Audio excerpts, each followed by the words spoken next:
Mahatma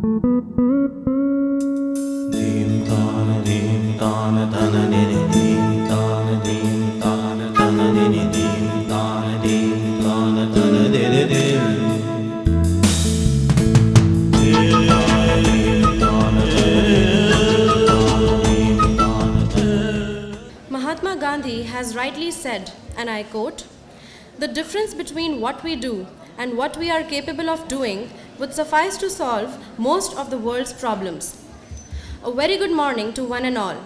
On behalf of Amity Law School Center 2, I, Aditi Tiwari, and I, Tim Gupta, welcome our esteemed guests, Professor Dr. Manoj Kumar Sinha, Director, Indian Law Institute, New Delhi, Professor S.K. Verma, Executive President and Acting Secretary General, Indian Society of International Law, New Delhi, Mr. Mani Shankar Iyer, former Cabinet Minister, Government of India, officers of Air Force and CISF. We also welcome Dr. Aditya Tomar, Deputy Director, Amity Law School Center 2, faculty members, participants, media, and fellow students to the International Conference on United Nations at 70, organized by Amity Law School Center 2 in collaboration with Indian Society of International Law, New Delhi. Let us seek the blessings of the Almighty by lighting the pious lamp. We request our distinguished guests, dignitaries on and off the dais to kindly light the lamp.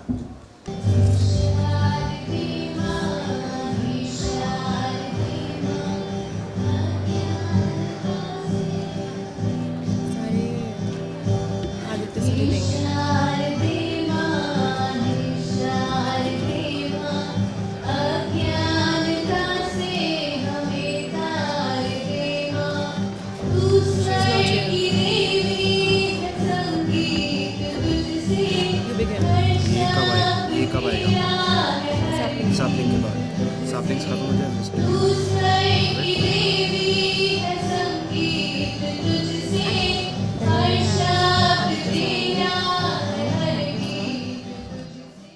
We would like to present a sapling to our eminent guests as a token of gratitude.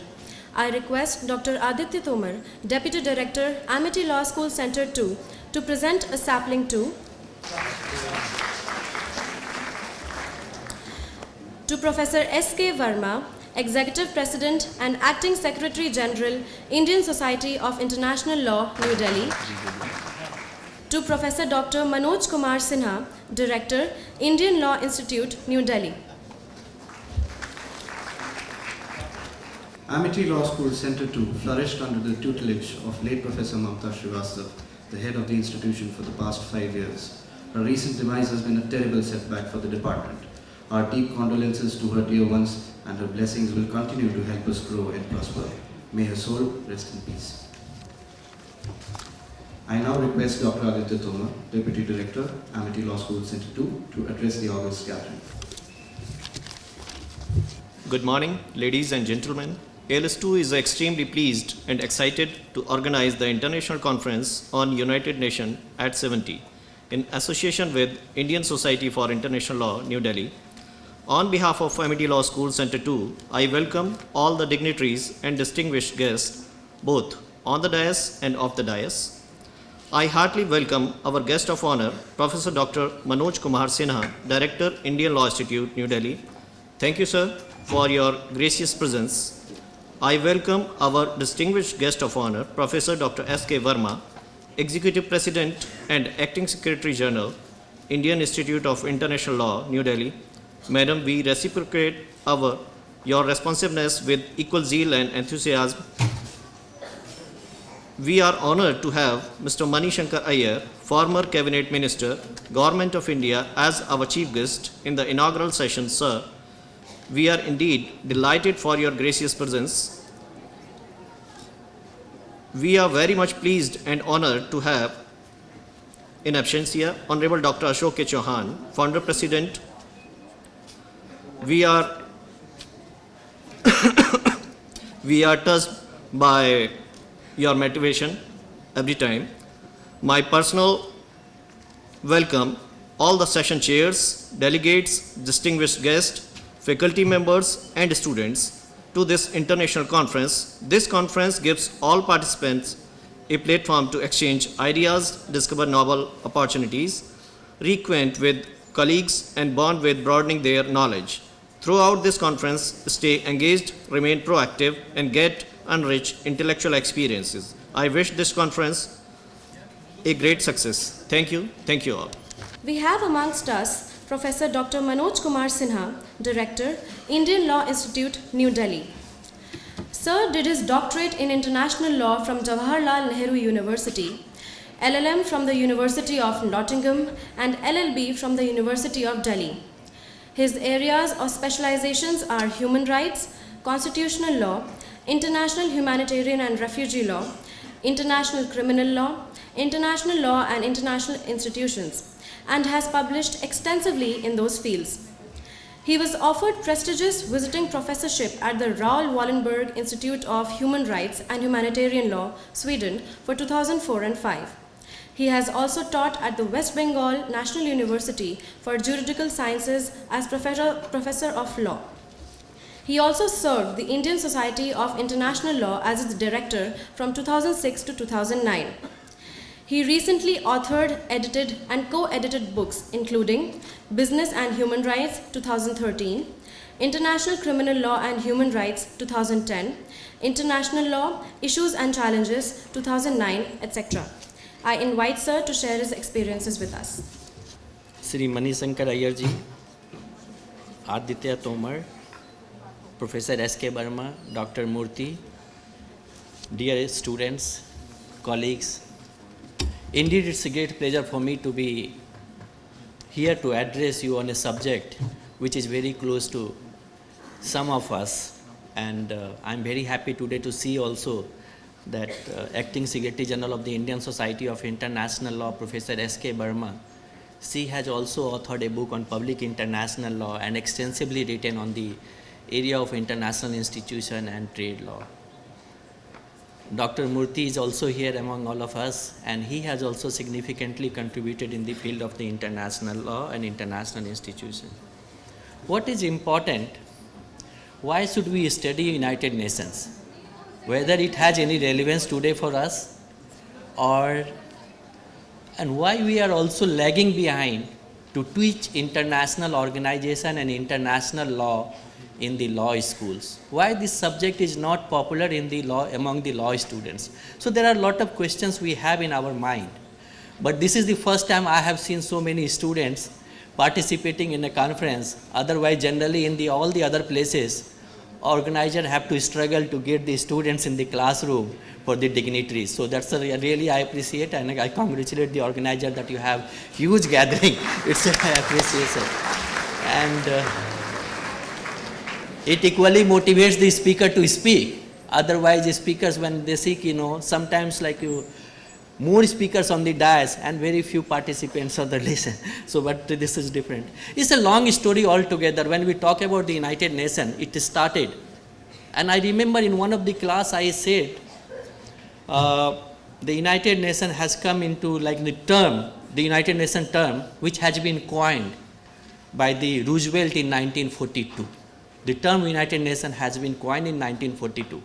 So I told in the class, and I was teaching refugee law. So the boy did not accept. He said, no, United Nations has a term. It appeared after the 24th October 1945 when the United Nations has come. But the entire exercise for having another international organization,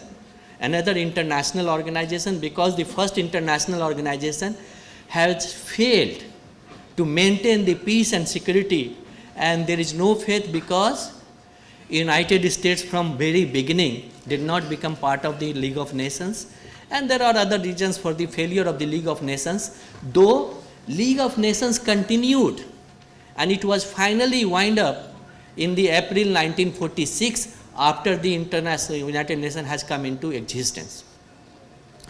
The entire exercise, just quickly I'll sum up. 1941 in the Declaration of St. James Palace, then you have Atlantic Charter, Declaration of the United Nations, which was the first time in 26 states in 1942, then Moscow and Tehran declarations, and the first time Dumbarton Oaks proposal in 1944, and finally 1945. One important point which I wanted to bring to your notice, that is India also participated. India is a founding member of among the 50 members, British India participated. An Indian team who was represented by only 3 members, though they are the supporters, Sri A.R. Mudaliar, Firoz Khan Noon and Krishnamachari. These 3 individuals participated in the San Francisco conference and took great interest in the development of the international organization, United Nations. And finally, this San Francisco conference was completed in the month of June 1945, but it required ratification and everything, and thus it came on the 24th October 1945. Once it has come, so first objective of the why United Nations has been created. So you see in the preamble of the United Nations Charter, the moment you look into the preamble of the United Nations Charter, it says that to save succeeding generations from the scourge of war. And international community have realized we had enough sufferings in the First World War and Second World War, no more Third World War. So they decided, this is the starting word of the preamble of the United Nations Charter. And then second paragraph, it talks about reaffirming faith in the fundamental human rights. So human rights and maintenance of international peace and security. So taking note of this preamble, we can see the foundation of United Nations in 3 important pillars. They are peace and security, 1. Second is development, and third is human rights. Peace and security, development and human rights. You have 111 articles in the United Nations Charter. It's not very voluminous document, only 9,600 words, 111 articles consisting 111 articles, and some articles are very important, and you have 4 purposes and 7 principles. 4 purposes and 7 principles. So entire United Nations or international relations govern on the basis of the 4 important principles and 4 purposes and 7 principles. Just to recap that one, the first purpose of the United Nations, as I said, maintenance of international peace and security. Second is development or friendly relations among nations. Third is international cooperation, and last is this is the center for attainment of the ends which has been mentioned under there. Out of the purposes, 7 principles, there are some principles which are very important which needs to be addressed. The first, the United Nations based on the principle of sovereign equality. So that is sovereign, all states are equal. And at least in one place, all states are truly equal, that is in the General Assembly of the United Nations. And today we have under the United Nations 193 states, member states, all 193 states at least equal in a sense in General Assembly when they discuss. All are having one member, whether it's a Vanuatu, Tuvalu, Nauru and small states, or India and United States, China on the other hand. So we see that is the place where then another important, the entire prohibition against the war, that is Article 2, Paragraph 4, which says use of force is prohibited against the territorial integrity and political independence of sovereign states. So what a concept. So in one sense, war has been prohibited by the Charter. So the moment we say war is not permissible under international law, it's a violation of international law according to the Article 2, Paragraph 4. Then another last principles which I'll just focus on the Article 2, Paragraph 7 on the it's a domestic jurisdiction, principle of non-intervention. Now, what challenges we have? So we see that purposes and principles are very important for to understand the functioning and power of the United Nations, that is the United Nations Charter.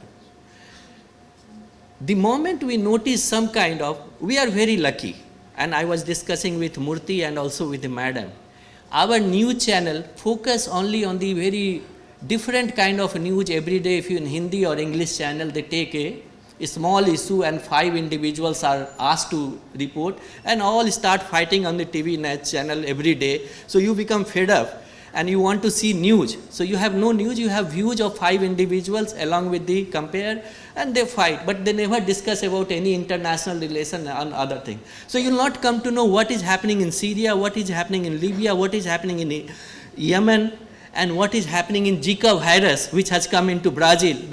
So there are a lot of international development. So to understand the international relations, to understand the international development, our news channels quietly keep a strong distance. So you have to go to the BBC, CNN and Al Jazeera channel. So if you look into the Al Jazeera, these days Al Jazeera is a very good channel, where you get Security Council has adopted a resolution, the first time in the history, that is Ebola virus. So maintenance of peace and security, its resolution by the Security Council was passed. The threat, health has a threat for the disturbing international peace and security. So we have no idea. So if you look into the channels, you know what international developments are taking place today, and just the cases so these are the challenge, what is happening in Syria. Large number of people are migrating from one place to the another place. Conflicts, series of international issues which disturbs you. Every day when you look into the TV or newspapers, you feel very disturbed. And you want to question what is the way to find out an amicable solution or peaceful solution to these crises. We have no longer wars, but we have large number of internal conflicts. We have more than 70 internal conflicts which are taking place in all over the world. And then you look for a solution, and solution lies with United Nations. United Nations has a responsibility. And which is the responsibility? That Article 24 of the UN Charter says that Security Council has primary responsibility for maintenance of international peace and security.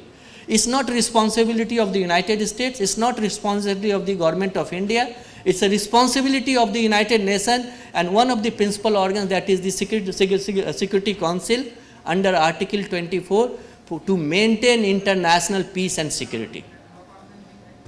So to maintain international peace and security, it also, so they have a power under Chapter 7, which we keep on seeing. And so these are the challenges we have, which we see that somehow for various reasons, response of the Security Council, response of the United Nations is not forthcoming. For various reasons, various limitations, which will, you will come to know during the discussion which we will have throughout the day. The another important development, just quickly, and then I'll come to the last part.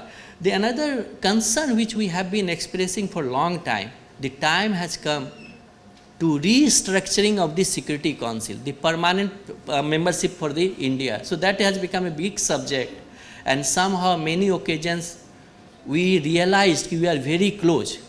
And since Manishankarji is here, recently I just had an opportunity to discuss with one Under Secretary General of the United Nations. And he told to me that India deserves to be part of the permanent members. And he said the Obama, when he wanted to come to the India, and then he invited a couple of individuals to what he should speak when he goes there, and people ask about the this request of the India for the permanent membership. So Under Secretary General has said, for public, he said, no, I'm going to, because I'm going, so I have to say yes, India deserves. But once